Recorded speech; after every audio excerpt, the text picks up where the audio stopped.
Nikola Tesla did not grow up as an only child. Before him, there was an older brother, Danilo Tesla, whom contemporaries and his family believed to be exceptionally gifted. Tesla later wrote that Danilo showed exceptional abilities and that in the family, he was considered a child from whom much was expected. That was not an injustice. It was a fact of the family hierarchy in which talent was recognized early on and clearly ranked. In such an environment, Nikola was not neglected, but he was not a central figure either. He grew up in the shadow of his brother, whose abilities are taken for granted and whose mistakes are easier to forgive. Later, Tesla does not write about envy, but about constant observation and comparison, which created the habit of internal measurement of one's own worth in the child. Danilo's death comes suddenly, without warning and without preparation. An accident with horses, an event typical for the rural environment of that time, but with consequences that were anything but ordinary. Tesla never goes into a detailed description of the accident. He mentions it briefly, almost dryly, without emotional colors. This absence of description is not accidental. It is one of the classic signs of trauma. The event is remembered, but not processed. After Danilo's death, the family structure changes immediately.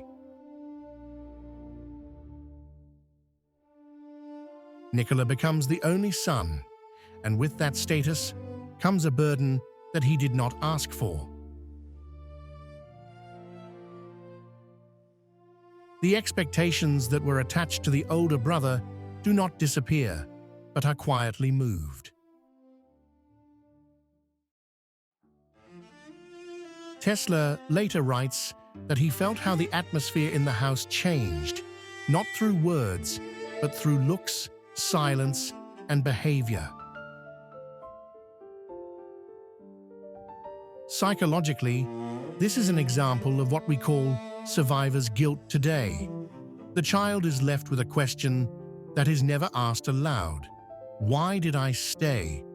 Tesla never writes that question down directly, but his behavior betrays it. He becomes withdrawn, prone to excessive thinking and obsessive self-observation. In this period, Tesla begins to develop extreme internal discipline. He writes that he learned early to control his thoughts and emotions, not because he wanted to, but because he had no other mechanism to cope with the loss. Emotions are not expressed. They are organized. Trauma is not manifested through chaotic behavior, but through increased control. Tesla later describes how he becomes able to think about one idea for hours, to isolate himself from the outside world, and to ignore physical fatigue. This is not talent. This is the adaptation of the nervous system to loss and constant internal pressure.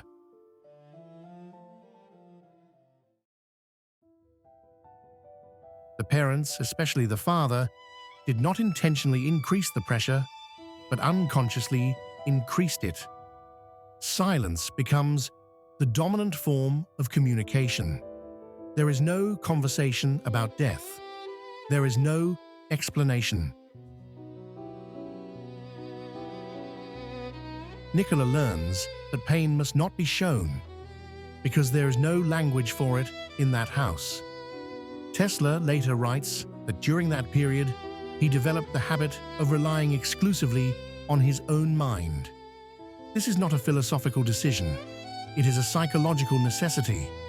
The inner world becomes a place of control, predictability, and security in a world that has shown how quickly it can fall apart.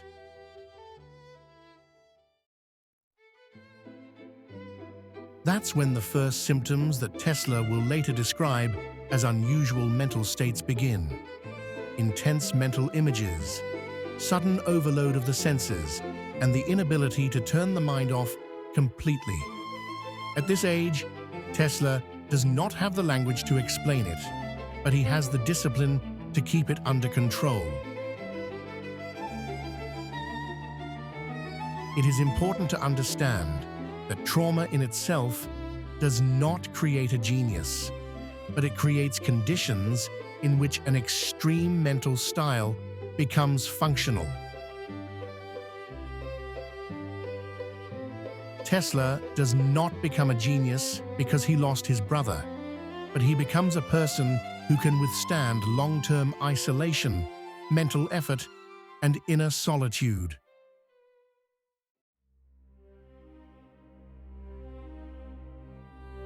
These are the qualities that will later enable his way of working. Danilo's death does not become an inspiration. It was never romanticized. It was never used as a motivational story.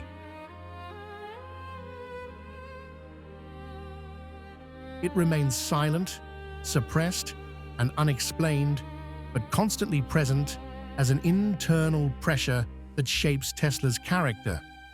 This is the point where Tesla stops being just a child with the environment and starts becoming a child with the inner world. It is the moment when thinking stops being a curiosity and becomes a refuge. In the next episode, we will see how this trauma meets a serious illness, hallucinations, and the first conscious attempt to turn chaotic mental processes into a system. This is where the loss ends. This is where control begins.